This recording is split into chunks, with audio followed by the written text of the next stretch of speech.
I'm Benjamin Hall, and I'm searching for heroes.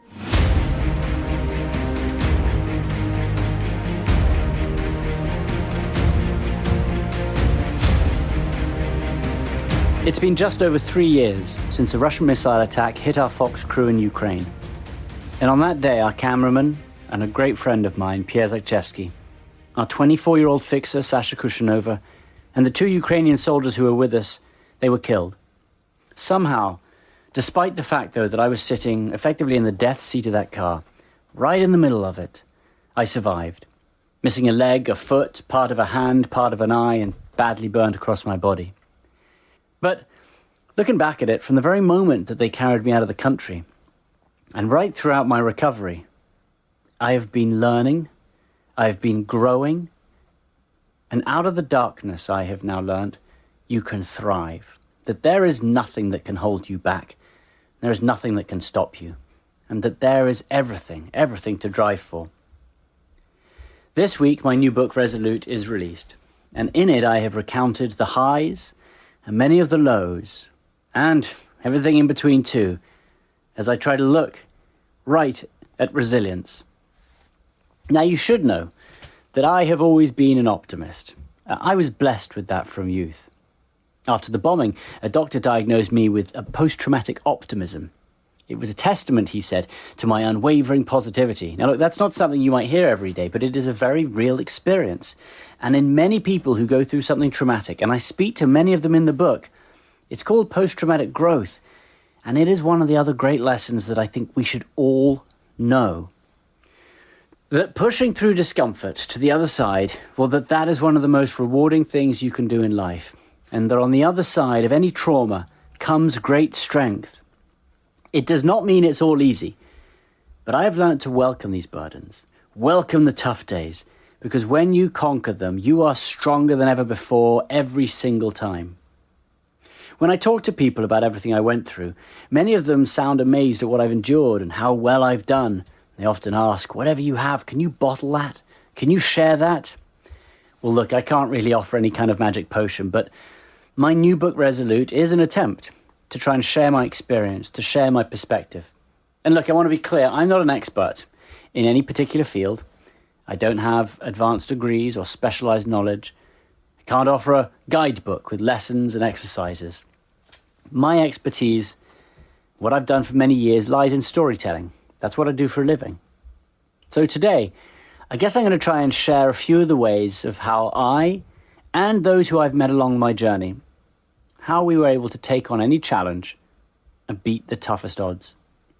And I really hope that my experiences over the past 3 years can resonate with you, and that these stories offer some insight, some encouragement. I want, I suppose, both today but also through my book, I want you to be inspired. I want you to recognize that each and every one of you has your own remarkable strength and ability to overcome any obstacle. Ability to take on any challenge, no matter how daunting the odds. Now, one of the things that I wanted to do during my recovery was to go back to where it happened, back to Ukraine. Now, many people thought that wasn't a great idea, but look, in my mind, it was never a question of if, but when. I had to go back. I had to face that. I had to know that there was nothing that could stop me, that they wouldn't silence journalists by attacking us. Perhaps also that good would always defeat evil. And so 614 days after the missile attack outside of Kyiv that killed my team, that nearly killed me, I did that. Now, my return to Ukraine was on the very same kind of train that I was evacuated on. And I remember thinking back to those, the brutal 10 hours that I experienced on the way out. I had no pain meds back then. I had a brain injury that wouldn't let my mind stop, and all the while I was clutching to life. I also thought back to the attack itself. I remembered the intense heat as I rolled on the ground trying to smother the flames. I remembered looking down at my nearly severed leg. I remembered looking past my leg and seeing Pierre lying on the ground further down the slope, motionless. I remembered calling to him and hearing him respond. I also remembered when I was told that Pierre and Sasha had died later. I was on the train. And that was a difficult time.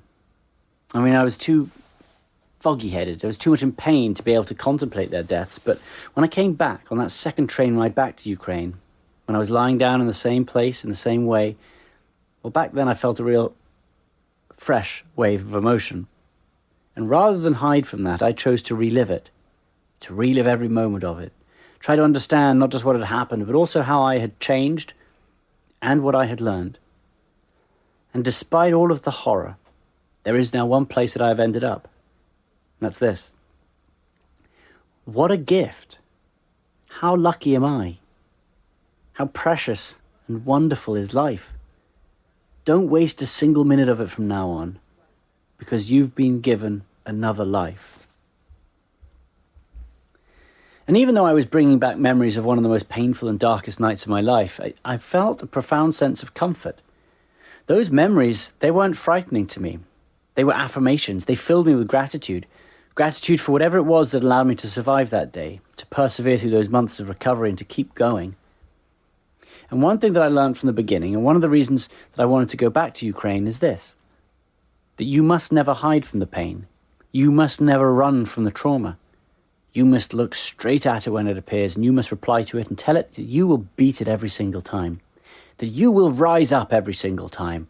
It might slow you down, but it will never defeat you. And I now know for sure, I know that this lies in every single one of us. Before the bombing, I had spent almost 15 years as a war correspondent, witnessing not just terrible things that you think of during war, pain, loss, suffering, but more often witnessing the opposite. People overcoming adversity, people showing bravery, courage, and kindness. And that is because these amazing things exist more so during war and trauma than the pain and loss do. And of the many stories I was chasing, the ones I really wanted to tell were the stories of humanity's powerful will to survive. It is the subtitle of my book, The Way We Humans Keep Finding Ways to Beat the Toughest Odds. Most of us will never be challenged in the way that people caught up in wars are challenged, but every one of us will be challenged in some significant way, or in many ways. We will all face long odds at some point, and we will all confront some obstacle that at first seems insurmountable. And life is a series of such tests, tests of character, of will, of resolve. Back then, before the attack, I had believed this was something I could write about, just having witnessed it. But it was only after I was nearly killed in Horenka, when I found myself in a fierce struggle to live, to recover, that I really began to understand what it was that had so intrigued me. Is that resilience inside everybody? Are you born with it? Or is it learned through upbringing and life? What I now believe is that resilience is fundamental. It's built in as a part of our human nature. It's not something we think about. It just activates when we are faced with adversity. And in my case, even though I was completely aware of how utterly dire my situation was that day, not once did I ever believe that I was going to die. I wouldn't be where I am today without those who have helped me on my journey. My initial recovery and the years that followed showed me that resiliency is not just an individual effort, but rooted in the strong support groups. Those around me and the strength that I found in relationships and those who cared for me. The doctors, the nurses, the physios, the care professionals at the Brook Army Medical Centre, they were the lifeline in my initial recovery period. And it is perhaps one of the things that in a strange way I enjoyed most. That after the bombing I was brought into this ultimate community, a military community, a medical community, groups of people who literally sustained and nourished me and indeed saved my life. They were like family, and this community was there for me 24 hours a day, just the press of a button away, and without it I know I wouldn't be here today. But I really believe that the relationship with them, with those people who were caring for me, that was mutual. That for all the work they did for me, I had to do more for them. I had to show them that it wasn't just them working, it was all of us working. Because doing that as a team, where you have total respect and trust for each other, is always going to be stronger. We'll be back in a moment with Searching for Heroes. Now, when we talk about community, I would also say that it gives you a lot of what you need. You know, it can set you up, give you maybe most of what you need, but it cannot give you everything. You know, as I was saying, in my case, the physios can wheel you around, they can stand you up, they can direct your therapy, but what I've also come to learn is it is only you who can make that first step. So for all the support around you, you can't rely on it totally. You have to give back, and you have to put in the effort as well. I remember that myself when I was taking my own first steps in hospital. The first steps were in my prosthetics. And I remember just how thrilling that was, because that was me. It was me who had to do that. It was me who had to push through those pains. And looking back now, I realize perhaps why that moment where I learned to walk again was such a great moment. Not just because I was making progress, or because I was passing a milestone and forcing myself through discomfort, but because there was something else at work. We begin our lives immobile and vulnerable and dependent, like I was after the bombing. And then at an early age, we learn to crawl and take steps, and finally to walk and run. But we learn these things so early on in life that we can't remember learning them. We can't recall the joy and the freedom of taking our first steps. Yet there I was learning to walk again, and I could feel all that joy. I could experience the elation of discovering mobility and freedom, of taking my first steps. What a blessing that was. To be conscious of the moment made me one of the luckiest people I know. And that became another one of my mindsets as I worked towards that personal resolve. That every single step was beautiful. Every rung was a great reward. That there was joy to be found even in terrible pain, just as there is during anyone's darkest moments. And one of the few things that we can control in these times is our mindset. The way we think about what's happening to us. And I now know from experience that a positive mindset is absolutely crucial to getting through something traumatic. Another thing that I think about when I'm talking about community is the ability to be more open with them. And that is something else that I've now learned to do more. Look, in the past, when I was covering conflicts, sometimes seeing some terrible things, I'd initially thought it was better not to bring those experiences home. I never wanted to burden Alicia with details of the horrors I witnessed as a war correspondent, or perhaps admit to her that these traumatic events had changed me in any way. What I wanted to do was come home and just put everything aside. But what I didn't yet realize back then was that by not allowing them into my life to be processed and dealt with, I may well have been causing other problems that were potentially far more damaging to me and my family. And so the first crucial step for me after the bombing in Ukraine was realizing that I had to share every single thought, every feeling I had with Alicia.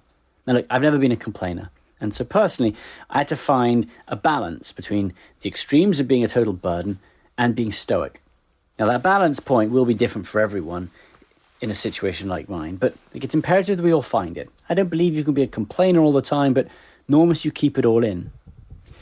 Because I realize now that shouldering the burdens of trauma by yourself is not what it means to be resilient. Resilience is allowing yourself the support and the help of others when it is needed or offered. Accepting help is a strength, not a weakness. I initially prided myself on handling challenges alone, but I came to understand over time that true resilience includes accepting support. We all face hard battles in our lives, and for a long time I preferred to fight these battles alone. But the truth is I was just never alone. None of us really are. There's always a community of people there to pick us up and fight alongside us and have our backs. It's one of the profound blessings of being human. The understanding that we care about each other and we can help each other. When I ask myself who or what can I count on 100% of the time when things go wrong, what is my untouchable foundation as a human being? The answer is obvious. It's Alicia and my family. They are my core. If you took everything else away from me, I still have them. And together we can get through anything. Never take your family for granted. Never forget them. Be there with them when they need it, because they can save your life. And they might be the greatest strength and purpose that we have. Another thing that I've learned a lot about is my faith. And I went through an awakening of some kind. I covered wars for 15 years, and that changed my relationship with God. I had been raised a strict Catholic. I was educated at a monastery, and that was true through my 20s. A real connection to my religion. But my relationship with my faith went from being consistently questioning to being more of a on and off thing. There were times after witnessing truly inhumane brutality that I questioned if God existed at all, or if there was a heaven. There were times when I spoke openly to God and asked for advice and his help, and tried to do what I thought he would want me to do. And other times when I thought the existence of God didn't matter, because I believed we should all strive to behave a certain way based on our inherent moral integrity, not on any book or teaching. But despite this questioning relationship, when I most needed God, I called out to him. When I was lying on the ground in Harenka after the attack, I called out to Pierre, and then I thought about Alicia and the girls, and then instinctively and without forethought, I offered a prayer to God. Get me home. Please, God, help me get home. There it was. God, I need you. All the Hail Marys and Our Fathers, all the Bible lessons and Gregorian chants, all the exhortations to trust and honor and obey, all the one-on-one conversations with God I'd have over nearly 40 years. All of that led me back to the simplest, purest prayer. God, please get me home. Now, we don't have to have the answers to every question we raise about the existence of good and evil in the world, about the role that God plays in our lives. And it's likely that we'll never really have all those answers. But what I have learned, though, is that part of what it means to be resolute is being resolute in our beliefs as well. And I have come full circle back to my Christianity and back to God. And know that I am here today because of him, and that I mustn't waste that. Today I continue that relationship knowing that God is by my side and a place to turn. Though my prayers today are no longer for me, they are for others. I will finish up by talking about something else which I was quite amazed to discover, and that is the ability to find strength in struggle. Because struggle is not just something you have to endure. It is really an opportunity to grow. It's an opportunity to learn, an opportunity to emerge stronger.